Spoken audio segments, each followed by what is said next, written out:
of my grandmother. She would walk down the lanes with me, and we used to pick every single wildflower together, and then we used to take them home and look at them up in the books. We just had endless hours of fun just traipsing the fields and making dens. I'm Saskia, and I was born here in the southwest. I was born in Plymouth. I guess I'm one that you would call dual heritage. My mother was born in Uganda, although her heritage is Portuguese Indian, and most of the family live there. She met my father in London, who is Welsh, and my father decided the only place to bring up children would be in the southwest. So when they were expecting me, they came down to the southwest to live and bring me up. I don't recall having any trouble making friends. I'm kind of the normal sort of popular child that just enjoyed school. I loved school for what it was. My first primary school, the Boney M Brown Girl in the Ring was a really popular song, and I was always the brown girl in the ring. And I remember one of the teachers getting quite upset by that, but I really didn't notice it. I just thought, oh yeah, it's obvious I'm the brown girl and I should go in the ring, and I got to dance in the middle and they just had to dance around me. But I never remember thinking, oh, this isn't fair, or, that's not nice. Although I've always lived the British culture, and that's what I know, and that's my comfort area. Actually, I think there's something deeper there, that meeting other people with other heritages, you almost get that satisfaction and that meeting a need, which is a subconscious need. We took a lot longer, because of my heritage, to adopt a child. I think our first child took over a year. There are not many dual heritage or brown-skinned babies that are born in the southwest. And there was a bit of me that thought, well, should we just quickly move out to somewhere like Birmingham, where we're more likely to get, say, an Asian child, even if it was dual heritage, just so that we could adopt a child and then come back down. And our eldest son came from the greater southwest. He moved here and he's very happy here, well, we think he's very happy. And then with our daughter, we went straight onto the National Register, so there just aren't children of dual heritage. Not that that was an important factor for us, but it almost seemed that for the adoption system, it was important. They almost wanted to sort of say, okay, we've got this as almost like a selling point, and we're going to use this. But it meant that the process was delayed or took a lot longer because of it, which seemed a little bit unfair. Unlike my son, who's 9, so she at 5 is much more conscious about her hair being different. It's not kind of afro curly, but it's that very intense curl which frizzes very easily. I want long straight hair like the other girls, and I don't know whether she just would have done that if she had had long blonde hair, and I want curly hair like somebody else, but she is much more conscious of her features. When we were going through the adoption process, the social worker was very keen on us being proactive and positive to encourage that cultural awareness. And so we had to say that we would consider going to the Respect Festival in Exeter every year. But I kind of feel that in being proactive in that way is almost highlighting a difference. And I almost want the children to feel, actually, it's just the way I am. I've got to wear glasses, or, I have my ears pierced, or whatever. It's just the way I am. Now, if the children are coming back and feeling the need for something more, then I would be quite happy to be proactive about it. I have no problems with going to the Respect Festival, but I don't see the point in deliberately saying, right, because of your heritage, we are going here. It's the sort of people we are, we need to be part of the community. And this is where Ashburton really suited us. It's got that very careful balance. It's not intrusive and nosy, like some small communities are, but it's supportive. So with me expecting the baby, I know with all the mums in the community here in Ashburton, they will help and they will support. For the children, I just want them to grow into confident young people that aspire to what they want to do and what they can do. We love just being able to go and run and be wild. Usually at this time of year with the lovely massive puddles or flooding rivers, obviously sensible rivers, but it's great to let them just run through the water. And when do you get a chance to do that? How many times when we take the children out and say, go down.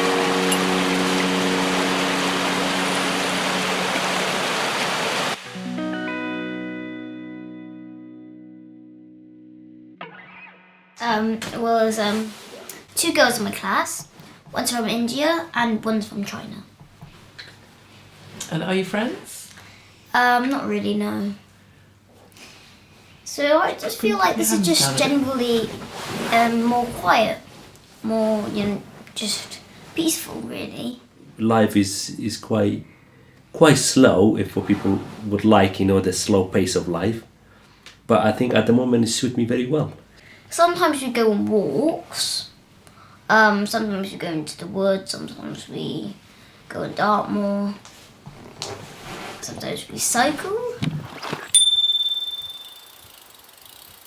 I came through a lot of difficulty, war, and then coming out of that place and coming to UK, I found it quite welcoming here. A lot of supportive, from the beginning, from the government, from the local people, a lot of support from friends and people who you just met, really. So it was a very positive journey for me in the last 15 years. Especially in the last 3 years when I opened a business, a barber shop in Ashburton. On the first day it opened, he actually got a card just welcoming him to the community, which was a wonderful thing to receive on the first day of trade. I met, a few thousand of people, and those people coming back, they're very supportive, they're really encouraging. They try to, even people take flyer for me, people tell other friends about me when I'm working. So I think it's been wonderful, really wonderful support around. I like having my mum and dad from different places. I think it makes me unique. Well, having two young children, both at school, sometimes I feel that my children are not having the same opportunities as other children in other parts of the country, because I feel sometimes we are neglected down here in the southwest. There's an awful lot of rural communities who are also suffering by the lack of funding within education, as well as in the health service as well, of course. So yeah, that is something that I would like to comment on. When I came to UK and I met Alison and I met their family, they were very, very open-hearted for me, and they were very welcoming. They were just lovely. I mean, feel like I know them all my life. So when the opportunity came 3 years ago in 2012, maybe, it's quite a long time ago now. Yes. I was quite happy to be able to take them there and then be able to see how my family would react. I found the whole experience just wonderful. I never forget meeting Azo's parents for the first time at the airport, and just being overwhelmed by people who would take my children and take my bags and just, usher me through the airport lounge. Just wonderful experience of such hospitality and the love. Even though there was a language barrier there wasn't a love barrier, if you like. And we got to know the other side of our family. We got to know my in-laws, Azo's parents, and the children, I think, really benefited from that. When I went to Kurdistan, it taught me it taught me that of the differences of other cultures. When I was meeting my grandparents, it was very different to the parents I have here, because they would just give you loads of kisses, loads of hugs, and they would just welcome you like that. It was different. Of course, because they're Muslims and my grandparents here are Christians, it is very different. The thing about them, which are the same, are the things that they're both very kind and thoughtful and very loving. When the contract came to an end and we decided to come back to the UK, it was a natural response, really, to come back to the place where I grew up and where my parents still live, and that's why we chose Buckfastleigh. And it's wonderful to be living with my parents just up the road, as they're very involved, which is just a real blessing. When we finish a contract, a part of you wants you to stay there and be there, but my other part, I was quite excited to come back to UK, and like I say, I missed Dartmoor, I missed people, I missed culture. So for me, I think instead, I think I'm lucky in that way. Most people go one home country. I think I have two home countries, so I'm quite lucky there. Well, I think I think I should have gone there because I know what my dad's culture is, and that is actually quite important, as I am actually half Kurdish.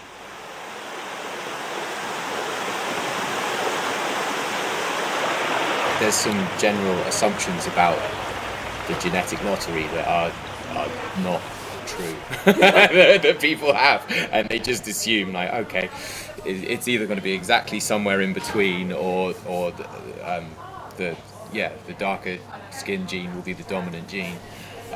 When I was pregnant, my cousins on my side, they were sort of 6 and 7 maybe. They said what's the baby gonna look like? And I said no, they didn't say what the baby's gonna. They said, what color is the baby gonna be? And I said, what? And they said, what color is the baby gonna be? And I said, I really don't know. And he arrived, and he's quite fair-skinned and not very brown. We have had there is interesting conversations with people. Yeah, and interesting conversations with him as well. Whenever you're ready, take it away. This is your fault. I'm Crystal. I'm Sam. Me and Crystal have been married for 13 years. 13 long years. 13. And we've lived in Exeter together all that time. Yeah, we have a little boy, and He's he's 3 3 years old, Yeah. and he's fun.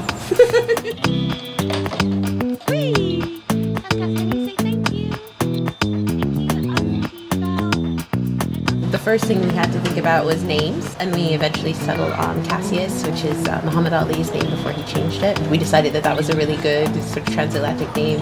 It's hopefully someone that he can look up to later on. So we've got this big sort of floor puzzle of the world, and we talk about people that we know that are from those places or have different connections to those places. So I say, oh, this is Peru, Mommy's friend is from Peru, or this is Benin, and our other friend is from Benin, and this is India, and our friend is from here, or this is Hong Kong, and your friend was born here, and this is California, and this is where Mommy was born. And so he knows that he's part of the world, and that the world is a many varied place.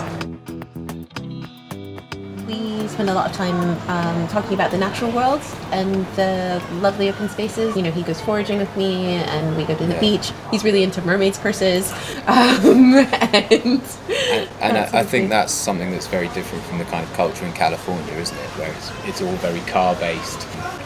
He walks. Yeah, he walks a long way. He can walk about 2 miles, which for a 3-year-old is pretty good. What we really enjoy as a family is sharing the things that we are passionate about with him. And he's made a CD. He made a CD. Sam and I were in a music group for a while, and a lot of that equipment and things that we have from that part of our lives we still have. And so for Christmas he made CDs and did some production of the music as well. He's a little heavy on the reverb, but that's all good.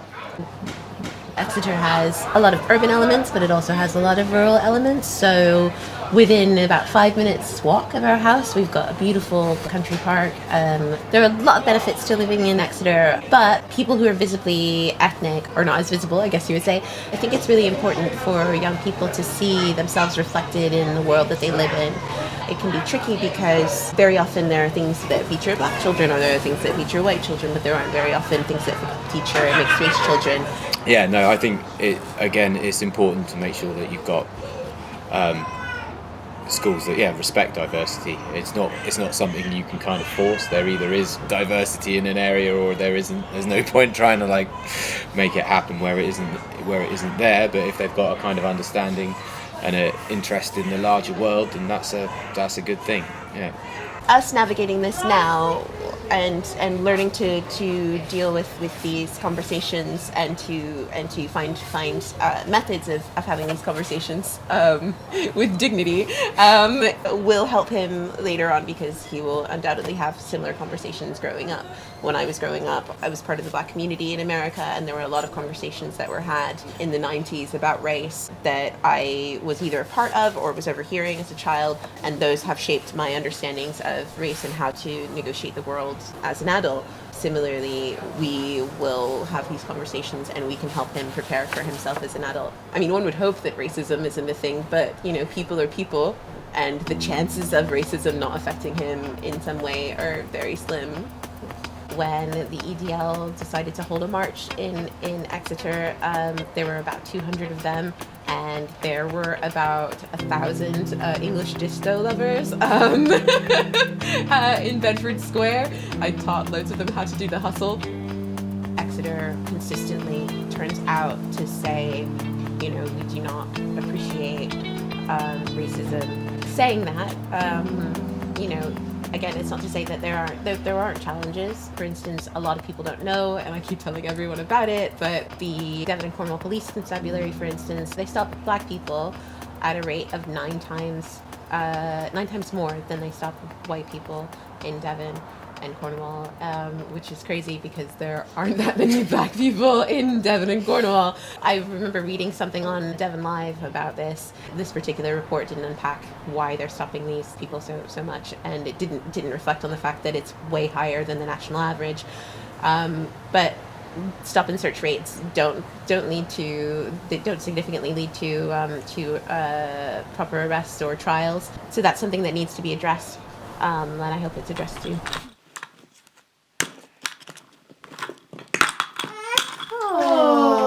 Shaky, shaky.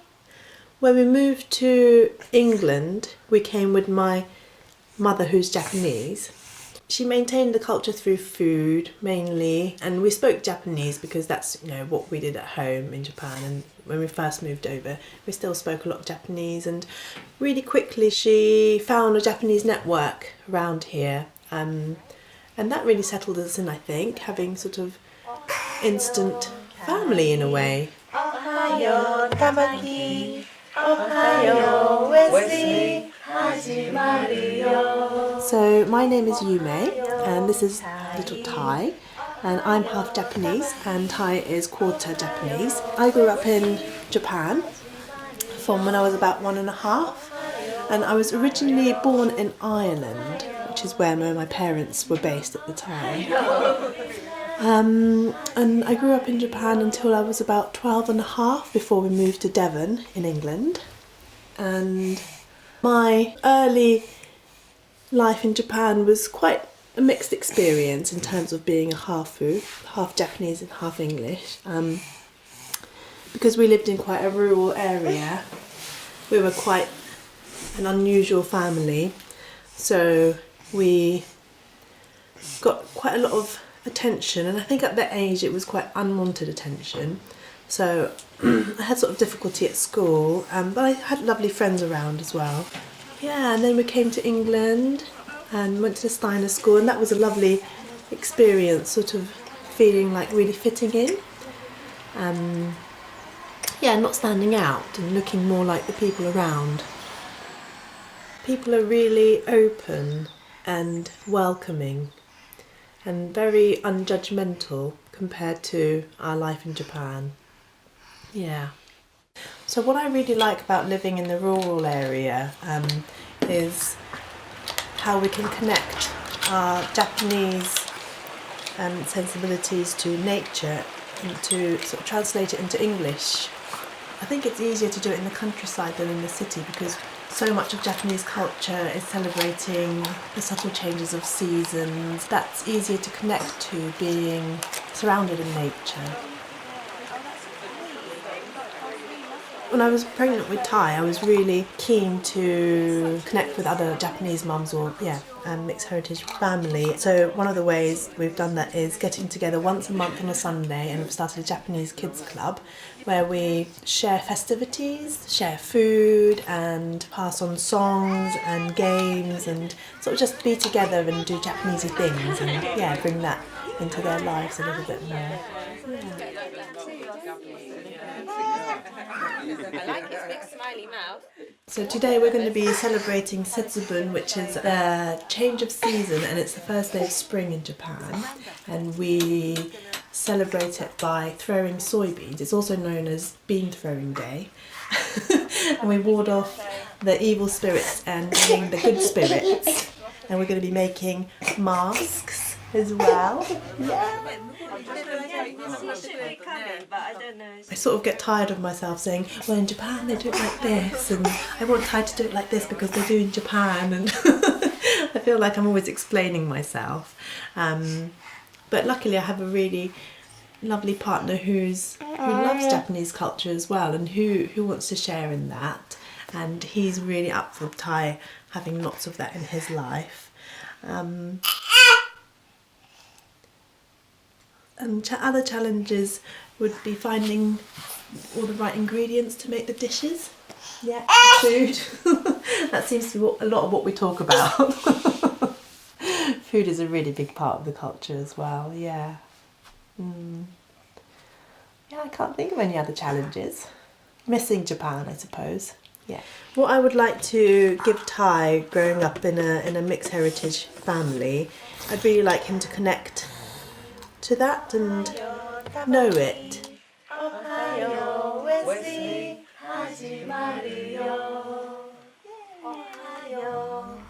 You're a lucky little Baba, huh?